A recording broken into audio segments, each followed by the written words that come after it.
I'm dreaming of a white Christmas. Sometimes you just have to listen.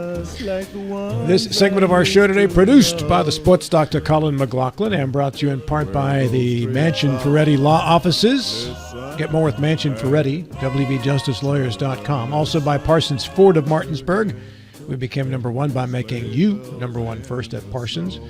And by WVU Medicine, Berkeley Medical Center, Jefferson Medical Center, leading healthcare here and everywhere. In studio with the New York Times bestselling author John Gilstrap. He is in the Bill Stubblefield replacement chair today, although technically he's in his own. Good morning, John. Good morning. Displacing Maria Lawrence and All-Star. Good morning. He's in the Bill Stubblefield seat physically. That's it, and it's absolutely fine. I've sort of found my way here, and now I want to go home and watch Home Alone. I cannot hear that song and not see Right? Kevin And not see McAllister Kevin singing with into the hairbrush. Yeah, Yep. It's a holiday classic. it is indeed. This is one of my favorite Christmas songs. That was from the Drifters, White Christmas. Great version of that. I saw a note the other day that Irving Berlin, who wrote White Christmas, would not allow radio stations to play the Elvis Presley version of White Christmas because he hated it so much. He hated Elvis's version of his song. So he contacted all the radio stations that played it and said, stop playing his version of my song. They didn't listen to that. We are in studio with Melissa Power. She is Vice President of the Berkeley County Board of Education. Melissa, good morning to you. Good morning. Thank you for having me, Robin. I am very much alone today. I'm missing Everybody. The way you're my trash talking your president. colleagues, I don't No, wonder. that is not true. Do not listen to them, guys. It starts right in. No, but I keep looking over at this makeshift thing we've got going on with Mr. Gilstrap's It's not on camera. You can't I mean, see it, but John props his stand up on his camera with a box that's about, 5-6 inches It looks high. like it's. I mean, don't touch it. No, gonna it's fall fragile. over. It's Yeah. a- The box it's a is Jenga important. puzzle. That's how you get on camera. I that's my seat, so I know. Yeah. The design of this table and the relative to the chairs is such. If you look like you're at the kids' table, if you don't sit a little higher, and then if you sit high, I like sitting lower. Slinking. She likes to slink. Well, and Big then if slinker. you do sit low, for a while that chair was not the high chair. Right. And I would be down like this, and I'd be like, this is weird. We got to fix this. So we're all Anyway, good. back to the program. Yes. Melissa, that as a Board of Education member, that last segment had to feel good to listen to. You got It two was kids at Spring amazing. Mills. Yeah, it's amazing to hear, all that they're doing, their creativity. And they are competing in such a really, intricate fashion. I mean, you've got different layers there. It's pretty phenomenal. And they're smart kids. I love it. Yeah, and they're off to Houston in April to Yeah. compete for World Championships in robotics. That's pretty cool. Yeah, absolutely. Yeah. what I like about that program is not only do you have to design the technical thing, the robot, to do its projects, but then you have to have its missions. You have to have a project, and then you have to articulate the project to Yes. someone else. I mean, it's such a multifaceted Yes. event. That's pretty cool. And you think about 14-year-olds. Yeah, exactly. I mean, and how articulate they are. First time in an interview situation. They did amazing. They described very well. And I just love the idea of the skit. I mean, that was just... Oh, I laughed my butt off in I the car know. on the way in because I'm like, okay, yeah, that really makes this their own unique absolutely. style, and I love that. As the So, way of yeah, presenting it, right? I love it. Yeah. Yeah, it's all about entertainment. Good to have you here as we get ready for the Christmas break and kind of like halftime of the school year. Yes. You guys are out. Friday's the last day, then you don't go back till January 6th, as I understand it. Correct. Right? I get a little bit of a break. We have, I know, a couple of questions for you. John does about some things Sure. we discussed on Friday, but sum up the first half of the school year so far. It's been relatively event-free compared to some recent school years. Yeah, so we've actually done a really good job with rolling out the cell phone policy. We've heard a lot of feedback from teachers and parents and students that, they're very appreciative of that. We are embarking on some new territory here with North Middle, bringing in ready for them to do in the secondary, because they're the only school that does that in the secondary schools, just to kind of test the waters, see how that's going. And it from what I'm hearing, it's doing really well. And we got some feedback earlier this week from a couple of folks in our teaching and learning department that we are seeing some improvements in our utilization of some of the new platforms and new strategies that have been brought in. So we're really hyper focused on bringing up the student achievement, closing those gaps. And does that include the feeder schools that go to North Middle? Yeah, we're actually seeing it across the board, where there's one of the individuals, and I'm not good with names, so I apologize ahead of time for names that are not in my initial memory banks here. One individual that presented to us, she actually has grandkids in the school system, so she's able to not only see it from the professional side, but then she's also seeing those gaps close for her grandkids.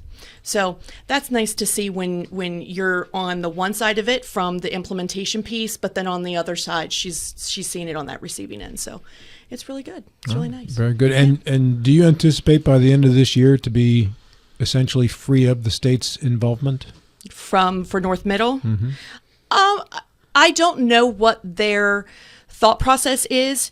I do know that when Miss Long and I went down to Charleston with Dr. Sachs and a few others, Holly Klepner, and the principal from North Middle, Mr. Pittsnoggle, I can tell you that the State Board of Ed was very pleased with what we were doing, and the Department of Education was able to really articulate what we've done, not from just the board's perspective, but also from the senior staff at the board office, as well as then trickling on down into the classrooms. So they're quite impressed. I'm hoping that continues, and we can start seeing some of those conversations centered around releasing, start to take place. For all I know, that's already been started, but and I'm just not privy to some of that. I saw a news story yesterday that the SBA approved the $4 million application for funding for Berkeley County schools. Yes. Yeah, that actually is going to get us the addition that we need at the Inwood Primary. I'm sorry, not primary, the Inwood Early Learning Academy. So when we originally were looking at those schools, we were going based on a certain population. And then after all the planning and all the conversations and all of those things take place, then we realize, we've got more kids than what we were anticipating. And so we need to adjust. So we were able to, in the plans that were originally done, the way that they were laid out, it's easy to add on. So we just were able to add on those additional classrooms. Does the money arrive at once, or do you get it in tranches as the expansion? That I don't know. I know this is going to be different because this is not the $25 million spread out over the course of time like last year's was. Right. I think this is more once and done kind of thing, not the spread out. But I don't know. Don't quote me. Maria. So I heard Dr. Sachs on the radio talking about not the automatic entry, but close to automatic entry into Shepherd with a 2.5 grade point average. Talk a little bit about that, what you think would be the benefits. And so I look at it from a few different perspectives. I get it from a parent's perspective. You want your kids to do well, and you want them to understand what that vigorousness that comes with getting into college, what that looks like. I mean, there's a certain piece of this that it shapes you as an individual transitioning from high school into college. However, there are some of our folks that, in the area that might not be able to do everything that might come into play when looking for scholarships, when looking for various entrances into the college arena. So this gives them just another avenue, a chance to get into that, to break into it with a little bit more ease. Do I see see some maybe adjustments later? Potentially. But I think it overall, I mean, if you're talking a 2.5, I know some people were saying that's a really low GPA, but I'm sitting there going, that's a 75%. So if you've got a C student, that's actually not bad. And I hate to say this, but I've been on the receiving end of, and I'm gonna get into trouble here on this one, but I'll say my opinion. I've been on the receiving end of nurses who have gotten their A's and B's in college, and I'd rather have my C nurse because they've got common sense, they've got the empathy. Not saying that the A's and B's don't do it. I just have had more experience of, in my lifetime of. Maybe it's short because I'm younger. But wow. in my short, wow. I have to get that barb in because I know it's coming from Rob at some point. I used to work in the hospital system way back when. I was a certified geriatric nursing assistant. I have some of those experiences. Stop it. So I don't see a problem with average students getting into college. I think that's a great thing. Yeah, why is that a problem? I don't think that's a problem. I think I haven't looked at the statistics recently, but even those students who were top-notch students, everybody's getting some sort of remediation when they go. I mean, because they're not able to. And we're hoping that when we close those gaps in our county, we're going to have less. We're going to see that less. We're going to have less reporting of that for our students. So yes, to your point, there are remediations, but we've also got a big gap of what the standard is for our kids, sure. and then what's actually getting, accomplished in performance. Mr. Gilstrap. Well, oh my gosh. I guess I was asking for that, wasn't I, right? I want to go back to North Middle School. Yeah. So 9 months ago, it was all we talked about because of bad things that were going on. Now you say go to Charleston and everybody's impressed with what's happening. So what's the key difference? What was the cause and effect that made the difference? It's a multifaceted look at that, Mr. Gilstrap. It would be easy and be lovely if I could just point it in one specific direction. I think with this, we have to point it in several different directions, and it just culminated into a perfect storm. We do have a population that is very transient in that area, and that sets a stage, right? And then if you have individuals that are trying their hardest to work through some issues, but they're using the same ideas they've always used time and time again, and it's not working. And how do we provide adequate support? And how do we come in and actually get into those trenches with the teachers and come alongside them and say, okay, I'm here to help you, not tell you what to do. And I think that's been the difference. A startling difference is just being able to come alongside the teachers and the other staff and just say, okay, I'm in this with you.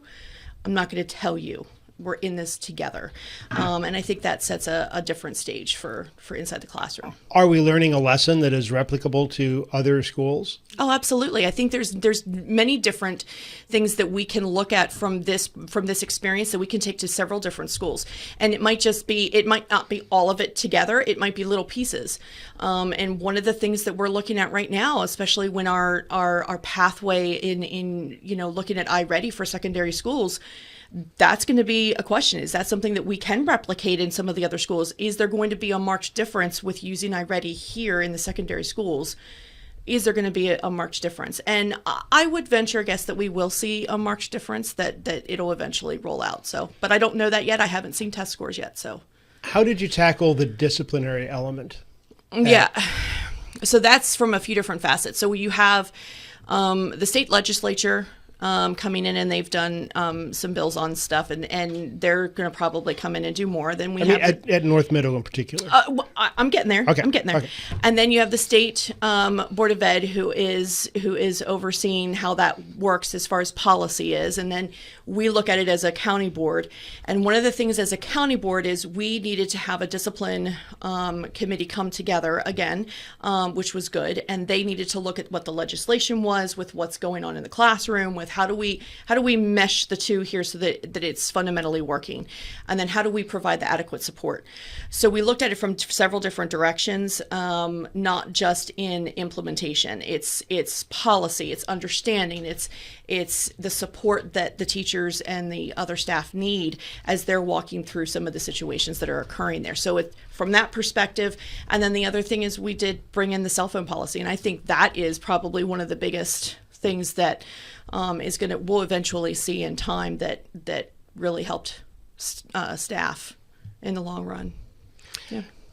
Go ahead. Okay, talk a little bit about school safety. Yeah. Obviously, there was a shooting, another shooting in a Christian school, and just last week, I think it was last week, right, Rob? We had the Columbine mom was here doing a program.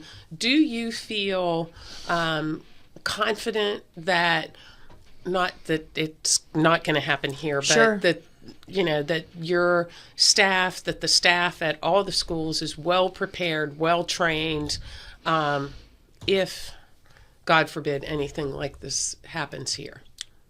I will say, as a former paraprofessional, albeit it was Maryland, there's going to be a lot of educators, classroom aides to custodians to lunchroom aides, as well as principals and teachers who, when they go into a school and it's their school and it's their classroom or their area, they're looking at what happens if a shooter comes. Where do I take the kids? What if I have a classroom full of kids? Where can I go? They're already thinking those things. And then you add in with the fact that there has been some training that we've been able to do with our staff, in conjunction with adding additional resource officers and security professionals to our staff, and with Berkeley County Schools in collaboration with Berkeley County Sheriff's Department, Martinsburg City. We are seeing a huge collaborative effort to ensure the safety of the kids. We've installed, safety entrances into all of our schools. That's huge. Because all of them now completed? Mm-hmm. Yeah. Congratulations on that. Thank you. But one of the things that I will say about the shooting that happened at the Christian school, they did not have an SRO. Mm-hmm. And this is based on a news report, so I don't have firsthand knowledge. So if something's wrong, then the news report was wrong. But based upon the news report, there was no SRO. There was no, from what I'm understanding, no secure, safe entrance. So that leads to, you've got a few different holes there that was able to get penetrated. We've looked at that. One of the other things that we're continuing to do, and this is ever evolving, as technology is coming in, as we learn of new areas that we can shore up. One of the other things that we're looking at trying to do is ensure that all of our schools, on that first level at the very least, have a protective film over the windows that makes the window that already exists in the school act as if it's a bulletproof window. So, those things that could happen outside of school, because we've seen that happen as well. Mm-hmm. It's off school property, has nothing to do with the school, and here comes a stray bullet, yeah. Right? So we're trying to shore up all of those areas. And as technology advances, we're just going to continue to evolve. So it's just going to be a continual conversation. We're talking with Melissa Power, Vice President of the Berkeley County Board of Education. I want to talk to you or ask you about teacher safety. We got into a discussion on this last Friday on the show as to what teachers can and can't do. And there are a whole lot of things that were discussed by people who aren't teachers who were in the room. Yeah. Right. So in the aftermath of that, I received an email, and I'm not going to use the person's name because I haven't gotten permission to yet. Perfect. But here's the body. But there was a discussion about pads that teachers hold and back students into a corner, letting them beat on the pads until they are finished.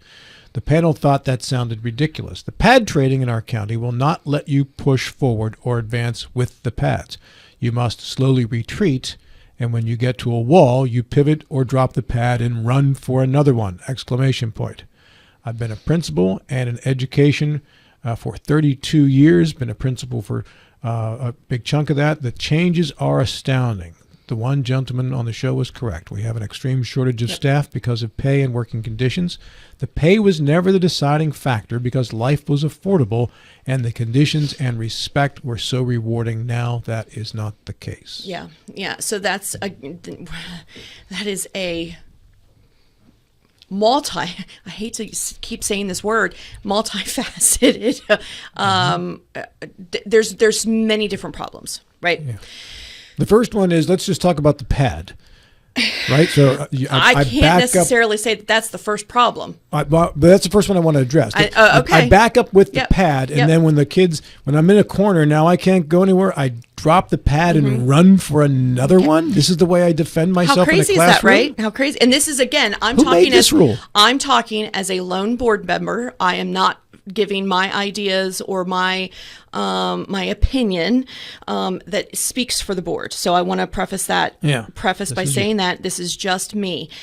I think that's the most ludicrous thing in the world. Okay. I was working in a classroom that had behavioral difficulties. I was punched by a student. I did have a concussion by a student. I've been bit, kicked, hit, punched, spit on. I've had to put youth who were trying to harm themselves into holds, and it traumatized me by doing all of those things and experiencing all of those things. So I can't imagine what it's like for teachers and staff who are still working in that arena. So with that hat on, I will tell you that if you look at our laws, and when I say our laws, it's not just West Virginia laws, it is federal laws. There's only so much that we are able to do before our hands are tied. Now, there are some things that we can do, and we are hoping to explore a little bit of that with our legislators. We're hoping to get together with our legislators soon before they go into session. And one of the things that has been brought up, as a group, has been we need some level of alternative school. Right? We need an area where if you've got a student with this level of behavior, we can place them into an alternative situation, help them get to a better place, and then maybe they have the ability to then reintegrate back into the main school system, right? I hear the frustration that is in that email. I hear the exhaustion. I hear the ridiculousness, just the flabbergasted that this is where we're at. And I would tell you, I would tell that person, it's not falling on deaf ears. I hear it. We advocate strongly to try and find ways to navigate through this. Unfortunately, until we get some legislation changed, and some ability to open up some of these other additional schools, we have a very limited amount of options in front of us. I would dare say that maybe even, and I'm just talking out loud as I'm thinking through this, maybe we haven't used the options that we do have enough. I'll put that out there. Have we used it enough? I don't know. I have to look at it. Appreciate your honesty on the answer. And I would guess that the majority of our audience who are not in education had no idea that was the situation in a classroom. No, but that is the situation in a classroom. I can tell you when I went through my training in working in the school system, where I went to a collective training, and they're telling us how we're supposed to deal with a child that wants to bite us and wants to kick us and hit us and spit on us. And I'm literally sitting there going, hello, that's abuse. Have we not understood that that's abuse? Like, when do we change this so that it's no longer the teacher and the staff member who's getting abused? We've got to change something somewhere. Melissa Power, thank you. Always enjoy your appearances on the program. I get candid, don't I? And you have a great laugh. I miss you, Jackie. We're back with more right after these. Thank you, Melissa. Walking in the winter wonderland.